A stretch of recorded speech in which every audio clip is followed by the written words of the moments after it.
All right, good evening, ladies and gentlemen. I'm going to call to order the council workshop for April 19th at 7 o'clock. Council, there's been an agenda circulated with the package. Are there any errors or omissions from the agenda as presented? Hearing none, will somebody please move adoption of the agenda? Moved by Councillor Hanson, second by Councillor Kern. Call the question. All those in favor? Contrary minded, motion carries. There are no minutes to be adopted here, and so we're going to be moving on to our one item tonight, which is reports from council or staff. I'm going to vary the order just one bit slightly, I think, because we want the benefit of the public's comments before we have the discussion on the distribution piece. I'm going to be going to the public first at the front end of the meeting so that we can have that inform our discussion. And so just checking in with Elia, would you prefer to do some introductory remarks, or do you want me to go straight to public input first?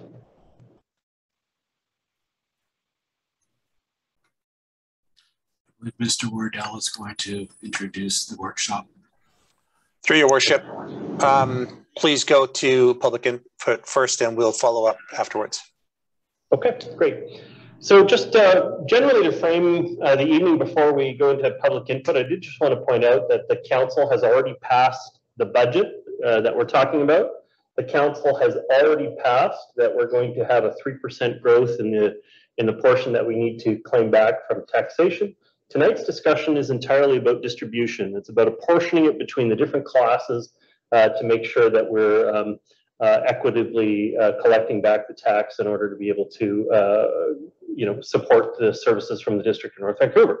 And so what I'm going to do now is I'm going to invite members of the public who would like to speak to be able to join us. And I just wanted to confirm, I see online that we have an attendee. Can we just make sure everybody's invited into the workshop here? We have a speaker from an attendee there, Hazen Colbert. So my first speaker is going to be Jamie O'Connell here in person, and my second speaker will be Hazen Colbert.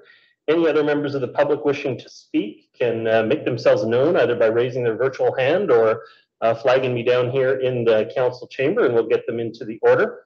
But at this point, the first speaker up is Jamie O'Connell. Welcome. You have 3 minutes to address the workshop. Great, thanks. It's a bit different with a microphone. Your worship and council, Jamie O'Connell, I'm the financial manager at Allied Shipbuilders. We hope you've had some time to review the letter that we submitted on Wednesday, April 13th. We do think it's important to note that in 2021, Class 4 major industry made up only 1.3% of the total assessed property values, yet contributed almost 10% of the district's taxation revenue. We do continue to believe that we are funding far more than our fair share of the municipal tax burden. For 2022, we strongly recommend council adopt option 1 as recommended by district staff.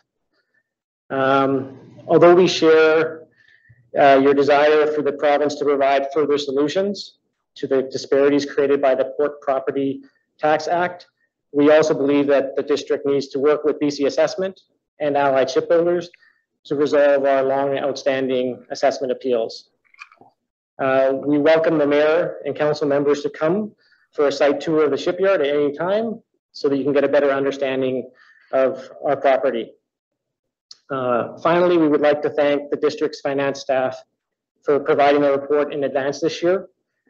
We found the format and content of the report to be clear and concise. So thank you. Thank you very much for your comments. Next speaker I have is Hazen Colbert joining us virtually. Mr. Colbert, can you hear me? I can, Mayor Little. Can you hear me? Yes, I can. Welcome. You have 3 minutes to address the workshop. Mayor Little and council and staff. I had a disturbing situation occur last week. I'm going to be very quick about this. The license plate ended with 84W. It occurred exactly on April the 13th, 2022 at 12:19.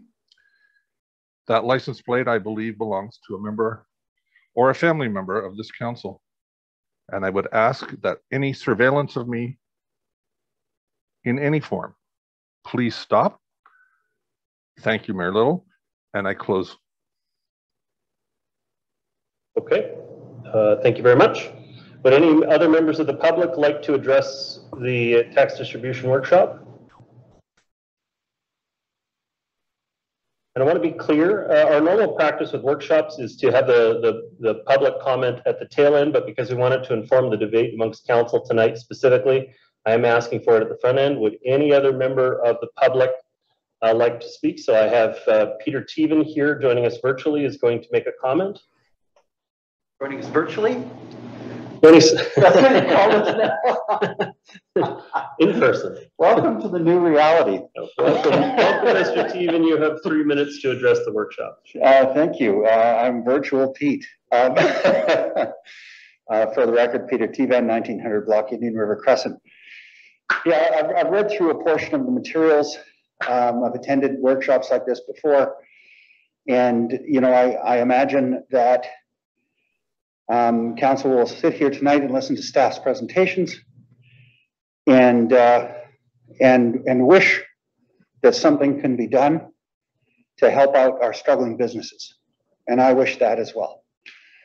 And then faced with the daunting task of loading more onto already strained taxpayers, and considering, you know, my input at budget time about how we rank in taxation in the province, fairly high.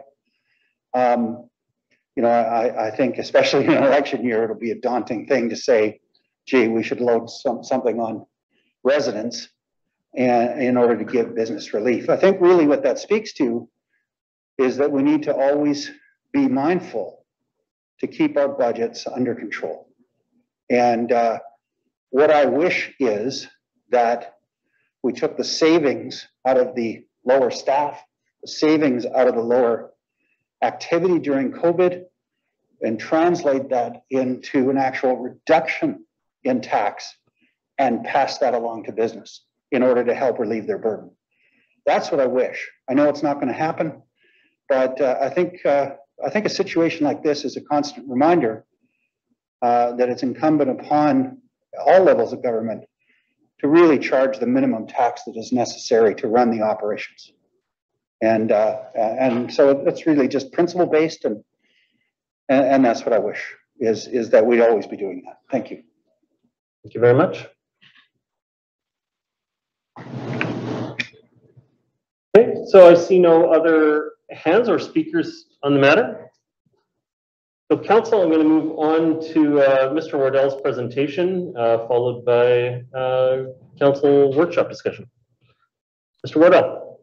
Through your worship, to council, tonight's tax distribution workshop is to set the tax rates based on the 3% property tax increase that council approved for 2022 in the financial plan. Tonight, Mr. Iorio, your manager of financial services, will summarize the tax strategy and present 2 tax distribution options for your consideration. So over to Mr. Iorio. Welcome. Mr. Wardell. Can I get share my screen here?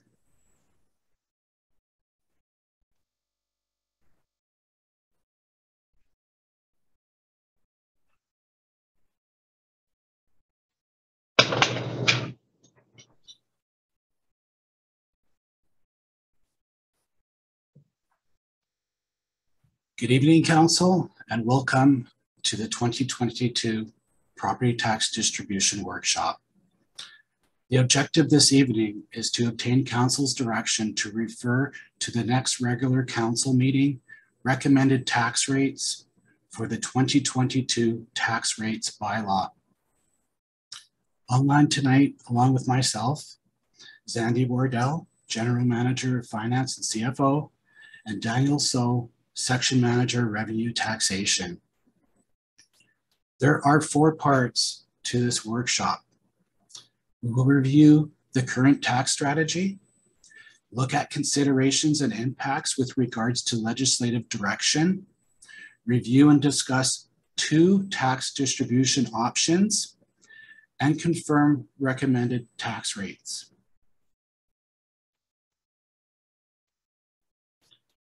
In setting tax rates, the district has followed a tax competitiveness strategy designed to align its tax rates within the region in order to maintain and sustain a competitive tax environment. In the last 4 years, all tax rates have been set below the regional averages. This includes a non-cap Class 4 industrial tax rate that remains well below the legislated cap rate of $27.50 in the major industrial class. The community charter provides that council may only set municipal property tax rates at the property class level. Consideration of current circumstances and relevant provincial legislation that may impact the distribution of the tax increase is best reviewed to ensure that the tax strategy continues to maintain equity and fairness. Since the onset of the COVID-19 pandemic, demand for single-family housing has been a hot commodity throughout the Lower Mainland, including the real estate market in Abbotsford. Likewise, the demand for housing on the North Shore has remained strong as district assessment valuations in the residential class increased at 20% on average. Strata dwellings, on the other hand, increased at an average 16%, as many people look to buy properties with more living area. Residential taxpayers requiring some support in the payment of their taxes continue to have access to provincial property tax assistance programs. For families with children and property owners over the age of 55, the Property Tax Deferment Program provides a tax relief opportunity, along with the Provincial Homeowners Grant, which has had its threshold increase to $1,975,000 for the 2022 taxation year. This is to ensure 92% of homeowners can continue to receive some form of tax assistance. Within the commercial class, highest and best use valuation of property assessments continues to affect many business operators in underdeveloped properties. Municipalities are prohibited by the community charter from providing assistance to a business, but are able to redistribute tax burden at the class level, which only exacerbates the problem to other taxpayers. The province has currently initiated a review of property assessments, and staff are participating in this review to explore longer-term workable solutions. Impacts of the Port Property Tax Act continues to contribute to the divisiveness within the major industrial class. Inequality within the class continues to present financial risk to the district, as a majority of the non-capped properties continue to appeal their assessment valuations. The district continues to mitigate tax loss risk within this class with an assessment appeal reserve, which has a sufficient balance to mitigate risk in the interim. The district, in dialogue with the province, continue to explore a longer-term solution to return equity and fairness to this class. The considerations and impacts discussed provide background for the tax distribution options that Council will consider tonight. Two options for the distribution of the 2022 municipal taxes are provided tonight. Option 1, the recommended option, across the board increase. And option 2, a full 3% levy on major industrial base taxes with a slight reduction in the business class. Option 1, the even distribution option applies the tax increase evenly over all available property classes, except those capped by provincial legislation. This option is recommended as it attributes the tax increase fairly amongst all classes. It achieves the specifics of the property tax strategy, ensuring that all tax rates are competitive, as they are below the regional averages. The rates set at an even distribution provide a stable starting point for any positive changes in legislation that may transpire through current municipal finance reform discussions with the province. Option 2. This option continues on the path of even distribution, but ensures the major industrial class as a whole increases at 3% overall. This option highlights the inequities realized by the workings of the Port Property Tax Act, while in the even distribution option, the class as a whole averaged a 2.63% increase. In this present scenario, the uncapped properties increased by 3.74% to enable the class to balance at a 3% overall increase. As an equivalent amount of taxes is collected in both options, the $46,500 generated is transferred to the commercial class for a 0.26% decrease in final distribution of 2.74%. This redistribution of the $46,500 from the major industrial uncapped to credit the business class provides for an average $30 savings in municipal taxes at the business class average. In this scenario, all tax rates continue to be competitive below the regional averages. Staff recommend that property tax increase option 1 be endorsed, and staff to bring forward a 2022 tax rate bylaw reflecting this option.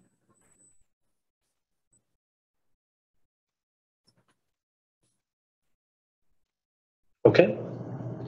Thank you very much for your presentation, Mr. Iorio, and thank you for all the work that led into this. I'm sure it's a phenomenal amount of work to get to this point in the year. I'll be moving the staff recommendation. Is there a seconder? Seconded by Councillor Hanson. And so on to discussion. I do have a couple of questions about it, and I don't know if you have at hand, Mr. Iorio, the City of North Vancouver's tax rate sheet. Just as a comparator, I was kind of curious. I was looking back at 2021 between the district and the City of North Vancouver, and obviously the makeup of our industrial property is a little bit different, but the major uncapped on ours is $13.59 is the rate from 2021 for Class 4 uncapped. And in the City of North Vancouver, it's coming up as $26.09 as the major industry uncapped. How could it possibly be that their taxes are more than double ours in the uncapped industry? Is it just simply that they don't have uncapped industry players in there, or is it really honestly that they've got double the rate of taxation for that group? Your Worship, I believe what's happening in the City of North Vancouver is very different than the district. The ongoing rate, I believe, is $27.50, and that is because within the City of North Vancouver, the majority of the properties within their Class 4 are capped properties, which is very different than the District of North Vancouver, where the properties are pretty much half and half between capped and uncapped. So the City of North Vancouver has most likely gone ahead and just gone with the maximum rate of $27.50 for their major industrial class.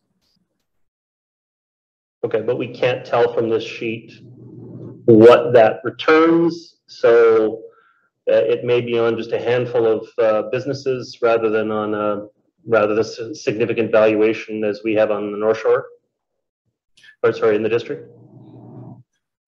I believe their rate is $27.50, and that is because they have basically more properties that are capped. I don't believe it's because of the assessment value. It is more because they have additional properties. I believe 9 out of 10 properties are capped within the city of North Vancouver. Okay. Okay. No, I just found it to be interesting that there was quite a disparity. I mean, within the business classes, the disparity is minor. Well, I mean, it's about $2 per thousand in the regular business class 6. And then the city of North Vancouver has a BIA subclass that does an additional $2 per thousand if you're part of the BIA. And so we end up being about $4 cheaper than the BIA class within for businesses, and $2 cheaper than their conventional general business. But I was just shocked by the difference in the major uncapped. So I guess thankfully those businesses are in the district because it would be more than double the rate in the city for it. But other than that, I think that this option 1 does present fairness. I get that it doesn't necessarily protect the other classes from some minor impact of reallocating funds within the major industry capped and uncapped together as a group. But I think it is defensible, and I think it responds to the priorities that council set at the in the tax workshops that we had. So I'll be supportive of the staff recommendation. Councillor Hanson, your comments? Yeah, thank you very much. And I'm also obviously, by the fact that I'm seconding the motion, supportive of option 1, the even distribution.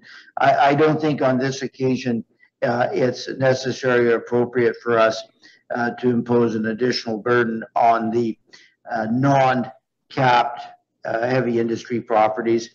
And I think even distribution in the circumstances we face is the fairest way forward with respect to tax policy at this time. And I'm also respectful of the fact that it's the recommendation of those who are responsible for managing our finances and have done an admirable job in doing so. I would like to say a few words about the Ports Property Tax Act 2004. I mean, ever since I was elected 7.5 years ago, this has been an issue. There were amendments made in 2000 that allowed us to reduce the non-cap properties rate of taxation below the 27.5%. And that was a welcome relief. I mean, but for that change and applying that tax rate to the non-cap properties, their taxes would be double what they are today. And I respect that. But the underlying challenge is that the assessment system has increased the value of the uncapped properties at a very significant rate. They just keep going up. This is a product of market forces and the highest and best use principle, while at the same time the capped properties are only going up by approximately 4% a year. And the disparity between the capped and the uncapped just continues to grow. And this creates a circumstance that I don't think anybody looking at it from the outside would say is a fair situation in terms of tax policy. So I would certainly encourage the district to continue to make whatever overtures it could towards the provincial government with a view to trying to find a solution. It could be as simple as just a one-time readjustment of the valuations of the cap properties. That would provide at least some relief if there was a significant upward reevaluation by regulation of the cap properties. And of course, we could talk about other even more significant amendments, but I hope that the time will come when every year we don't talk about the unfairness and inequities that are being created and that are getting worse and worse as a result of the Ports Property Tax Act. Thank you very much. I'm happy to support the staff recommendation. Thank you, Councillor Hanson. Mr. Stewart, did you have a response?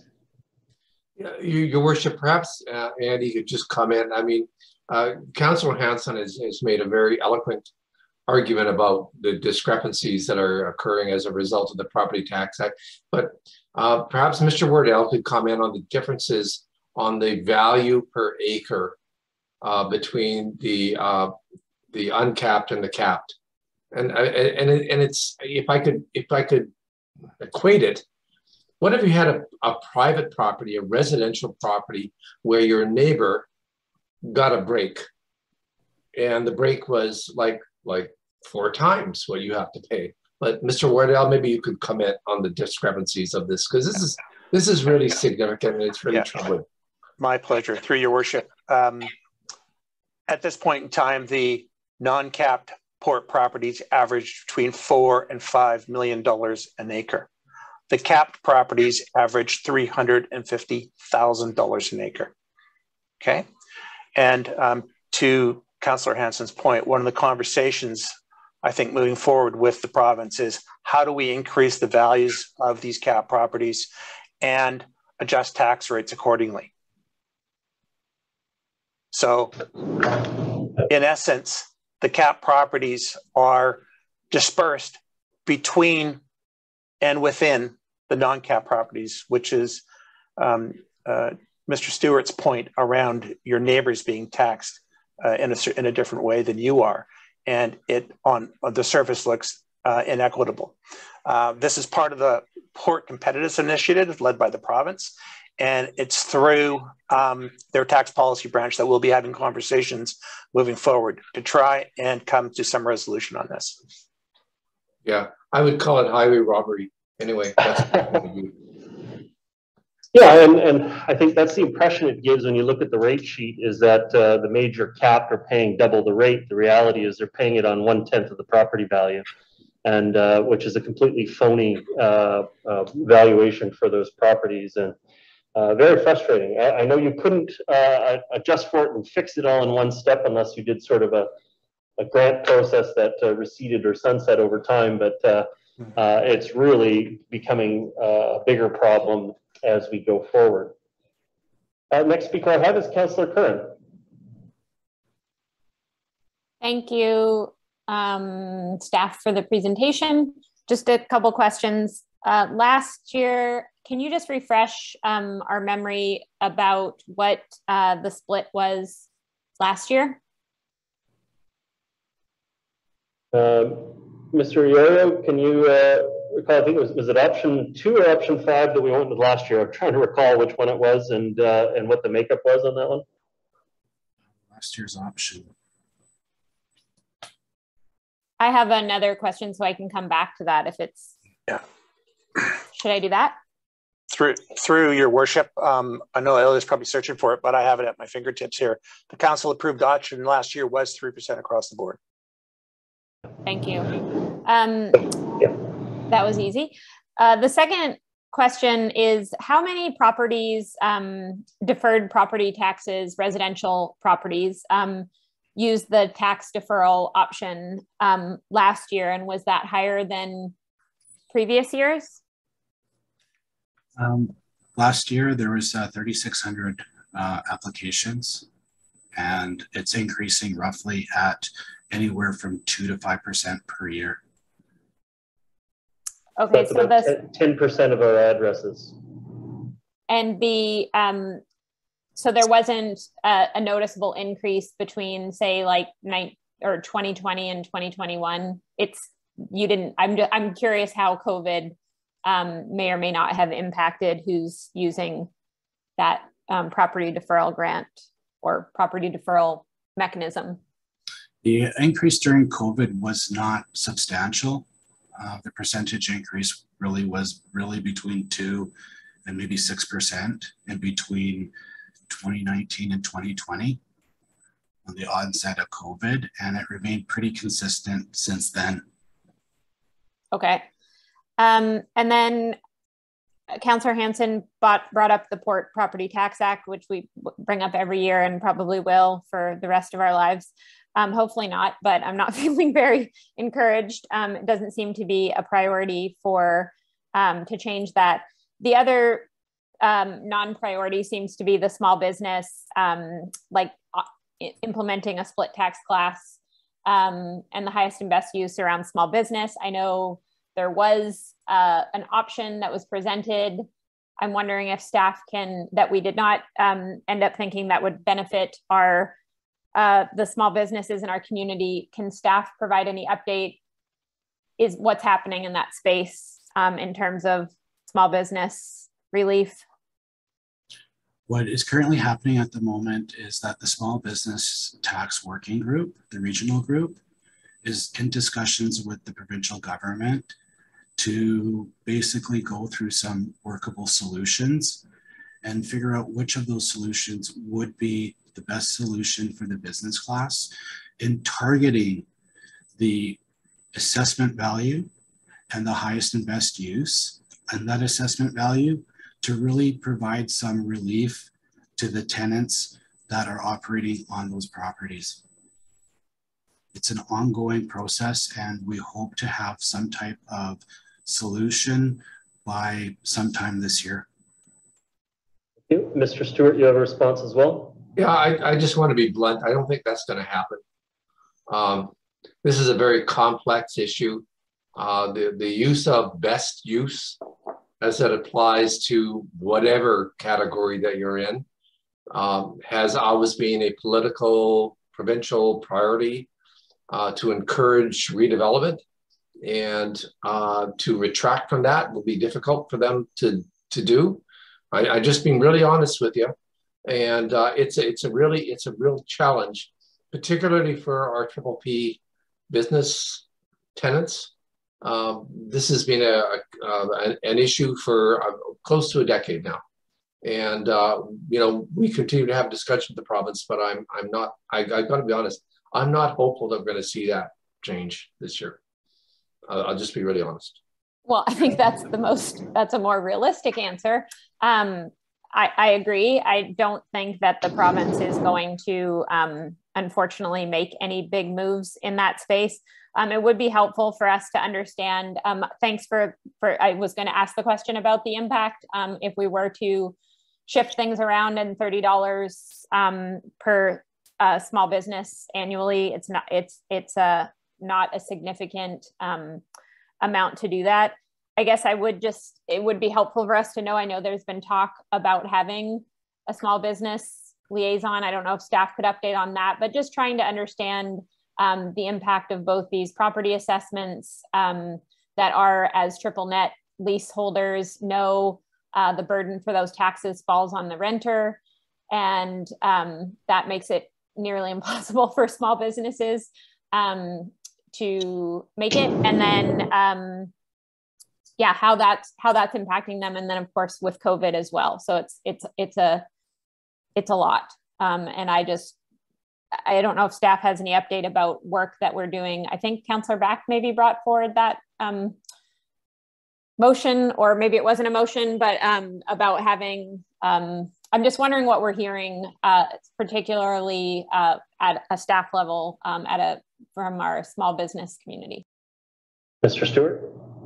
Yeah, I'm wandering into Andy's area, and Andy may want to comment, but council will probably need to know that we only collect half of the taxes that are collected from our residences and our businesses and our industry. The other half is collected for the assessment authority, for education, for regional purposes. And the fact of the matter is some of those have ratios that are fixed. And so the revenue that's generated by the province is quite substantial, irrelevant to what we're able to collect. And Andy, I don't know if you want to make any comment. I don't want to confuse things, but I mean, the fact of the matter, these are some really big, wicked problems we have systemically in the province that we really need to try to address in the next year or so. Yeah. Thanks for that, David. I'll be very brief. The province, be it school taxes or Metro Vancouver or BC assessment, and all the other taxing authorities that draw upon our taxpayers' resources, there is one tax rate for the province. That's a really important point. There's one tax rate for school taxes in the province on small business. And when the valuations increase exponentially in the Lower Mainland, those taxes gravitate to the Lower Mainland. So one of the real major pressures on small business is the other taxing jurisdictions. We do our best to keep it contained and looking at our local infrastructure and local service levels, but there's a major challenge that we face in convincing the province to look at the property tax base and how they set tax rates in order to accommodate taxes across the province. Thank you. Yeah, I think that's fair, and something we need to talk way more about is the difference between the district taxes and then all of the other taxes that we collect, because I think they do often out in the public get lumped into one sum, which is really important. But I would note that residential classes do pay higher tax rates for school property taxes, exponentially higher, and staff correct me if I'm wrong, than residential. So the impact is greater than it is on the residential class. Is that accurate? Yep. Through your worship, just looking at the 2021 tax analysis that's before me, the business tax rate is $3.86 per thousand for school taxes, and the residential was $1.02. Thanks. So almost 3.5 times the amount. 3.4 times. Yeah. And of the class of the taxes that small businesses pay, is that the most significant gap between classes? Is the school tax? Well, the other taxing jurisdictions are not material in relation to school tax. They do attract some tax, but the percentages of taxes are extremely small. Like BC Assessment's tax rate is 4 cents on the residents per thousand and 11.37 cents on business. So it's still higher, but the amounts are quite small in relation to school taxes. I guess I was thinking of like Metro. Metro is about 6 cents on the residents and about 14 cents on businesses. Okay. Thank you. Okay. Thank you very much. Next speaker is Councillor Bond. Your worship, I just have to add one thing to Andy's comment is we have to be really clear at the end of the day that Metro's major impact on our budgets are utilities. They are not taxation. Yeah, they're the additional utility charges at the bottom of your tax rate sheet. Councillor Brown. Thanks, Mayor Little. Maybe to follow up on Councillor Curran's point, or two of those points, I think one thing that would be useful, and I think we've done this in the past, is to show the change, both in absolute terms, but also in percentage terms of that different share of the pie that each individual property, whether it's in the business class or the major industrial class or the residential class, is paying towards municipal, paying towards school tax and the other taxing jurisdictions. Because I think, as was mentioned, as our property valuations here in the Lower Mainland continue to grow and grow and grow, compared relatively to the province, the amount of tax that our residents, our businesses are paying relative to their counterparts in other parts of the province is growing. And I think that's important information to share. It's not necessarily our decision of how that works, but I think an informed public and informed businesses can apply, can make that known to their representatives in the provincial or the provincial representatives to help us in our cause, because I know staff and people at Metro Vancouver and UVCM are working behind the scenes doing some work, but I think that's important to convey to our residents and businesses as well. I also remember, I'm not sure if it was in the past year or maybe a year previous, where staff did do an analysis on the specific properties that were most affected by highest and best use. Those business properties that were either in the official community plan or zoning, given a much higher, much more valuable use, such as maybe light industrial to high density residential. Do staff have that handy, and do we know exactly how many properties are, or how many businesses are being severely impacted by the highest and best use issue that we're faced with? Staff have a comment on that? I would have to defer to Mr. Ario on that if he's got it available. I believe through your worship, Councillor Bond, we did an analysis this year, and there is anywhere from 150 to 300 properties that are affected by some type of redevelopment capability when it comes to highest and best use. The issue there is that more information is required to really pinpoint if those properties have multiple tenants or if they are owner occupied, because the owner occupied potentially could benefit from the sale of the property. Okay, thanks. That's good to know. I know that was that's ongoing work that staff are doing. The other thing I know that we've done in the past is not just talk specifically about the rates or the percentage increase per class, but also the percentage of the tax burden that is carried by each class and how that has changed over time. Because I think as we see here, you know, light industrial, heavy industry, residential, and business all carry a certain amount of weight based on their valuations. But as we add or remove properties or the valuations in each class change, that can change the total amount that a specific class or group of properties carry for the tax burden. And I think that's important to note. Just maybe it's one step above what we're doing today, but the ongoing discussion of how much of the tax burden does each class carry and how that tracks over time, and then looking at our rates based on, you know, that type of fairness and that type of analysis, I think is another aspect that we should be looking at as well. I'm not sure if staff have done a recent update on that. I remember when we did it a number of years ago, it seemed that the classes were relatively steady over time, but it'd be good to know moving forward how that is shaping up. Sure. Through your worship, I could speak to that. Please.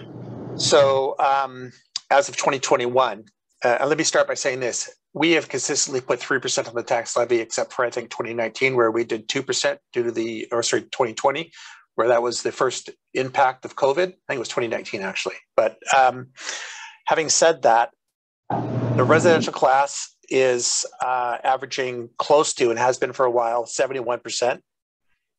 The utility class is about 1.5. Cap properties are 6%. Sorry, non-cap properties are 6%. The cap properties in major industry are about 4%.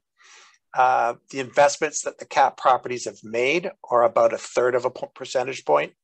Light industry is 0.9, and that's dropped, going from memory, over the last few years. And the business class is 16.7%. And the balance would be in the recreational class, which is less than 1%. So the key components here are 71% for residents, approximately 10% for the entire heavy industry class, and 16% for business class. Thanks. If I may, there was one other stat in there, which was that if you took the major industry as a total class, 4 capped, uncapped altogether, and you took the historical number, we were up around 13% of the total value, and so it's been declining down to 10. I can certainly speak to that. My records before me go back to about 1998, and the tax share of the major industry class was 13.4 then. In 2010, it was 11.2, and Council's tax strategy of driving the non-cap rate down placed it at about 10.2% when we met that 2750 threshold. And today, even though the values have gone up and the tax rate's down to 11.68 on my records here, it's still about 10.1%. Okay. Yeah, thanks. And I think it's been pretty, I'll say it another way too. It's been about 10.1% for almost a decade. And all the issues that manifested in the capped properties and the non-capped properties all started with the sale of the McKean-Wilson property in 2018 to Westbuild. That's where it started. Thanks. And I think I'm interested in that question and that information because, as we know, The number of properties and the individual impacts for each class depends on the number of properties in that class. And we know we have some classes with very few properties, and where a 3% change or a higher change in one class like residential, where we have tens of thousands of properties, the individual impact of that is quite small. Whereas when we have fewer properties in a class and we set a tax rate, the individual impacts for each of those can be quite significant. And so I think that's another way to look at this, just from a fairness and a tax equity standpoint. So sure. Through your worship, it would be about the net assessable value of the class, not the number of properties. Yes, but if the net assessable value increases and there's no property added, right? But I'm just saying that the number of times that it's divided, it doesn't change the percentage. Yes. Yeah. It just may mean that your portion of the pie is changed, but the value of your portion of the pie, if it stayed consistent, would go by the. Yeah. Yeah. Mr. Wardell, you have a hand back up again. Through your worship, I think you covered it off. What I will say though is back to your introductory comment is that the community charter restricts us to the class level, and BC Assessment as an independent body, when they revaluation properties individually, that's where the dynamic changes between properties in a particular class. So to Councillor Bond's point, if it's a small class, sometimes those changes by BC Assessment can be dramatic, okay? And sometimes they find mistakes, and all of a sudden a tax bill goes up significantly, even though at the council level, when we look at these values, the decision is a level below we're capable of controlling. Thank you very much. Next speaker I have is Councillor Murray. Oh, sorry about that. Councillor Kern actually had her hand up first, or is that from before? She's already spoken. That's from before. Okay, so Councillor Murray, your turn to speak. Thank you. I'm just, my feed is really bad, so I'm just picking up almost every second word, but I'm glad that the province has made some indication that they're going to do a review on the assessments, although Mr. Stewart's a bit critical about when or if that's even going to happen. And, the assessments continue to rise, and the imbalance of the assessments, based on, the average sales, certainly within the residential class, is stunning when we look at the amount of real estate that has changed hands over the last couple of years with COVID. And it's something that certainly should be a priority of the provincial government, given the fact that it's becoming almost impossible for anybody without very, very deep pockets or multiple pockets to purchase residential property, and certainly harder for those that live here to be able to get in or stay in. Equally challenging is, commercial and business, and the ability for small business to exist. And Allied points it out, and I thank them for supporting option one. They come forward every year without fail to point out, the challenges of their business, a business that has been in the district for decades. So certainly finance reform, taxation reform, assessment reform needs to be a priority of the province. And I know Mr. Wardell and his team and his counterparts throughout Metro are certainly working hard at, bringing forward that information to those provincial ministers. Certainly the comment, I think Mayor Little made it in regards to Metro, it's the utility costs that are really going to get people to sit up and pay attention with these multiple billion-dollar infrastructure projects that Metro is preparing for. Based on growth. And I will tell you, last week, we had a really good budget discussion where there were one of the best discussions I think we've had in a long time in regards to the fact that growth needs to pay for growth, and it's not. And, you know, there's only one taxpayer, and there's certainly more and more discussion about living within our means. I'm sure it has nothing to do with the fact that there's an election in a few months. But it was a discussion that needed to happen. And there's a number of mayors and directors that we actually did request through Metro that we have a workshop on this issue of taxation during the budget and the costs to residents and businesses throughout Metro. So we've requested that that become part of the budget process. I will support, for all the reasons that Council has laid out, the option one, as we've done in the past. Maybe Mr. Wardell, if you could just give us a little bit, Mr. Stewart's comment was a bit more cynical about the province, but I'm wondering if you could give us sort of an indication of the work that you've been doing to be able to sort of tackle some of these issues. Still highest and best use, Mr. Iorio lays out, there's over 100 properties that will be impacted. And it often will be whether that business stays or goes. So maybe you could offer a little more comment on assessment review and taxation reform. Through your worship, I'll speak briefly to this. Be less cynical than I am, Andy. I am doing my level best. Yes, if you could, that would be good. Thank you. Back in March of 2020, the province implemented what was known as the Municipal Enabling and Validation legislation. And not a single municipality in the province picked that up. And I think there was a lesson learned in that exercise.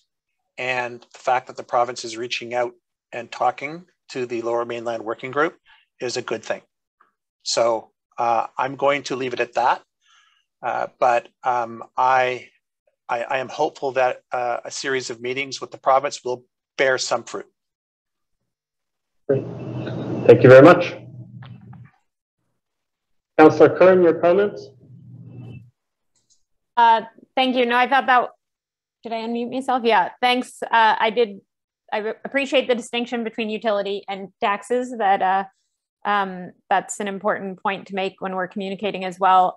Yeah, I just wanted to emphasize the burden that renters, I feel like, disproportionately face in this, because the benefits to accumulating more value in the property do not apply to the renters, and that would be for residential and for businesses that rent, and that it's also not just the highest and best use, it's also just assessments. Like if something sells in your area, whether or not it's deemed to whether it's not in the OC, whether or not it is in an OCP for change, that can still trigger significant impact. So I think it's likely both, but it's not just one or the other. So I think that's important distinction. And I guess, Andy, you kind of summed it up, because last year there was this sort of Band-Aid that was pitched, and it seemed like it was unanimously panned at a staff level across the region.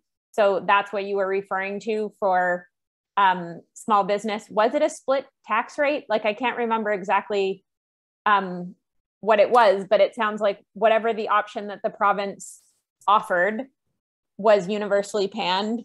Is that accurate? Through your worship, that is a fair statement to make. A number of municipalities analyzed it, and it wasn't workable, particularly in the timeframes that were given to implement. It just, on so many levels, it didn't work. And then I know that Vancouver operates under its own charter, but are you aware of, were they able to do anything with split tax class, or they're still looking into that? Because I know every municipality is kind of grappling with the same issue of. Right. What I will say is the city of Vancouver is part of the conversation. Okay. So, okay. All right. I see Councillor Forbes.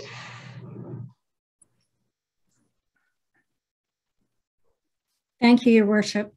I agree with most of the things that have already been said here, and just speaking bluntly, this is a situation where the taxing authority or the provincial government who sets up the rules and sets up some of these taxing authorities, has managed to set it up at the same time as downloading a lot of things and costs to the municipalities. They've also managed to set it up in such a way with highest and best use and the tax rate for utilities, the taxation rate, all of that, where it puts an awful lot of money in the provincial pocket and not in the municipal pocket. And I remember 4 years ago talking to a Victoria, government of Victoria auditor. And back then I was saying to him, what's with this, highest and best use, and it's not fair. And they know it's not fair. They also know what the problems are, and yet they're not moving on it, because once they get the cash in there, it's like anything else. Once you get the cash in your pocket, it's very hard to give up that income. So I don't have a great deal of hope here that there's going to be much movement on this in the near future. I also think that we're going to have a lot more, as we've read in the newspapers, a lot more of our decision making take municipalities as well. So I just see this and I know this isn't a polite way to put it, but I'm just being blunt. I just see this way of taxation that they're doing is it's a cash grab, and they're winning and we're losing, and the municipalities are losing and the taxpayers are losing and the small businesses in our municipalities are losing. I am in favor of doing the even distribution, given that we don't have a whole lot of other choices on this. But I mean, this kind of taxation, I don't know how the provincial government can sit there and in any way over the last many years that our staff has been dealing with them about the unfairness of this, how they can sit there and claim this is fair. It's not. And anyway, that's all I'm going to say. That I'll be in favor of option one, but I just think that they're not being fair, and it's a cash grab. And when I was at a meeting of Metro Vancouver, they had over 200 projects that they wanted to do. I'm glad to hear what Councillor Murray said about their relooking at living within their means, because they had over 200 over budget projects on a list that they wanted to get done. And I think it's time that all of us, whoever we are, whatever taxing authority we are, that we all have to live within our means, as well as growth living and paying for itself. I mean, we have to stop spending what we don't have, because it's forcing people out of areas that they want to stay in or that they want to move to but can't afford to.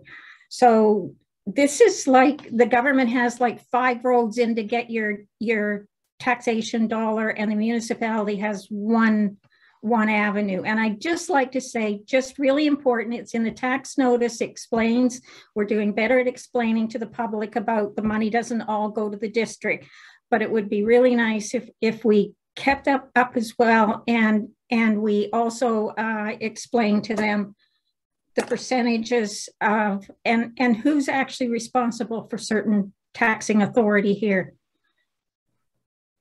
Thank you. Okay, thank you very much. I will just make one comment on that. I think I'd be cautious about calling it a cash grab on the highest and best use valuation.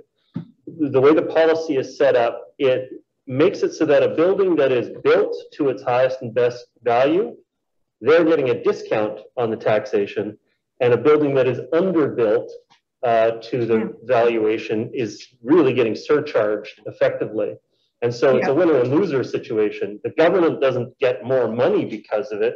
It just shifts between somebody who's fully built to their valuation versus somebody who's underbuilt to their valuation. The perennial standalone restaurant in C9 zoning on Marine Drive that has 4 stories mixed use on it, they are by far over contributing in taxation relative to one that has mixed use actually built above it. And so I think it is, as Mr. Stewart said, it's an extension of provincial policy to try to pressure, particularly in that commercial group, pressure them to redevelop to their highest valuation, which I don't know, makes you cautious about doing prescriptive zoning in areas like we did in Marine Drive, where we went out ahead of time, did the research, and came up with what we thought would be ample flexibility within the community. And the net result was to punish the standalone restaurants in that corridor with a very high valuation relative to their usage. Maybe a good catalyst for pressing them towards redevelopment when you want to, but it may also mean that there's a significant imbalance in the taxation there. Councillor Forbes? Just one other thing one other comment I just wanted to make. I'm not surprised that the amount of taxpayers using the deferral program hasn't gone up hugely, because there are some negative, if you go into and you look at that, there are some negative impacts to that. And I know it starts at 55, but there's an awful lot of retired seniors where they have put off or deferred their taxes because they couldn't afford to pay them, and now they've lost substantial amount of what they would have had in equity because of doing that. But there are some negative consequences to deferring taxes. So I just wanted to say that it's not like it's this magical thing. It may be for a few or for some, but there are negative impacts on doing that as well. Thank you. Thank you, Councillor Forbes. Councillor Murray. Well, I can't help but pipe up, because when we passed the OCP, planning under Brian Bidwell went to the provincial government and asked several times if highest and best use was going to be applied in regards to the land use maps of the town centers. And on numerous occasions, the province said, no, we're not going to do that. And then lo and behold, that's exactly what happened. You know, we put those land use maps in to try to provide some certainty to the development community, you know, never thinking the provincial government would come in and apply a highest and best use scenario and ultimately push out businesses that had been there for years. Unlike residential properties under those land use maps, if you've been there for 10 years or longer, then you can appeal that. But the commercial businesses didn't have that ability. And a lot of them, like Dykoff, for instance, at one point, was paying over $250,000 a year in their taxes selling geraniums. So, you know, it's now that was under a previous government that made that decision. But unfortunately, the current government, you know, even though they had critiqued the previous government in regards to highest and best use, you know, did not withdraw from that, you know. And so I think highest and best use has been very problematic for our businesses, and it's a reason a lot of them have left. You know, yes, redevelopment, you know, brings new opportunities, but as others have pointed out, there is also an impact to it. And a lot of the businesses could never go in these new units, just like a lot of residents can't go into the new units because they're not big enough or they're too expensive. And the same is said for businesses. You know, these little old mom and pop shops, they may be, you know, not the best architectural, you know, wonders of their day, but they have an affordability to them that allows those little businesses to exist.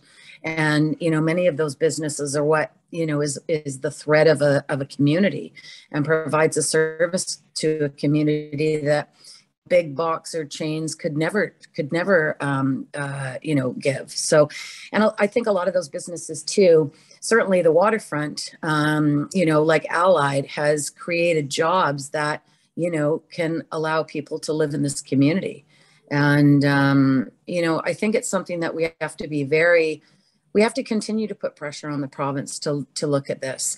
You know, the valuation of a house, you know, using that as an average to, you know, determine some direction in regards to assessments. You know, at one time, 50 years ago, it was, you know, 2 families buying a house, 1 family selling a house. Now it's, you know, the kind of offers that are coming in on some of these properties, you know, are coming from a place that most of us don't understand. They're, you know, $500,000. There's houses that are having $1 million over asking. And, you know, it's really changing the fabric of how assessments are looked at, because there's such an uneven balance of wealth, you know, and that in turn is spreading that gap between rich and poor. It's getting wider. It's not shrinking. So, you know, we'll see if there's going to be a correction, you know, coming forward with what's going on the planet right now. I don't know. I think we certainly set out to create a sustainable community, and I'm not sure it's as sustainable as we thought it was going to be. And certainly it's a lot more expensive than we ever imagined. And I know that, you know, those that were part of that original official community plan and what it was meant to create, you know, never thought the property values would skyrocket the way they did. And I think it's been, I think there's a lot of challenges to it. And I think we've lost a lot of people in this community because of it. For your comments, Councillor Murray. Thank you, Council. We've had a pretty good discussion about this. We have a motion that's been moved and seconded. At this point, I think I'm prepared to call the question on the matter. All those in favor? Contrary minded? The motion carries with Councillor Murray opposed. Is that correct, Councillor Murray? Or was that just a delay?